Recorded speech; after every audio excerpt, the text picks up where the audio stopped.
Joke time! Ang isang nanay ay pumunta sa doktor. Magandang araw, doktor. Magandang araw din sa iyo, Mrs. Ano po ba ang problema? May problema ako sa anak ko, doktor. Bakit? Ano ba ang sakit ng anak mo? Doktor, ang anak ko, sobrang liit ng ari niya. Ano po ba ang dapat gawin sa kanya? Madali lang yan, Mrs. Pakainin mo lang siya ng hotcake araw-araw. Pagdating ng nanay sa bahay, Wow! Ang daming hotcake! Oops, anak. 3 lang ang kunin mo. Ang 7 para sa tatay mo.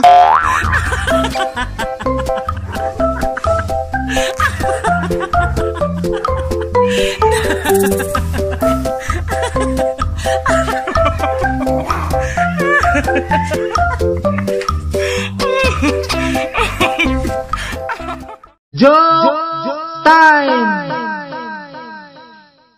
isang tatay ang bumili ng lie detector robot na nananampal sa taong nagsisinungaling.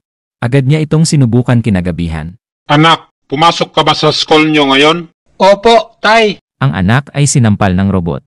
Aray, oo na, aamin na ako. May pinapanood kami ng classmate ko. Ano ang pinapanood ninyo? Yung movie na Kung Fu Panda. Ang anak ay sinampal ng robot. Aray, okay sige, aamin na ako. Porno ang pinapanood namin. Ano? Alam mo ba, anak? Noong kasing edad mo pa lang ako, wala akong kaalam-alam sa mga porno na yan. Ang ama ay sinampal ng robot. Hahaha, kung sa bagay, kanino pa ba magmana ang anak mo? Hindi sa'yo, dahil ikaw ang ama. Aray!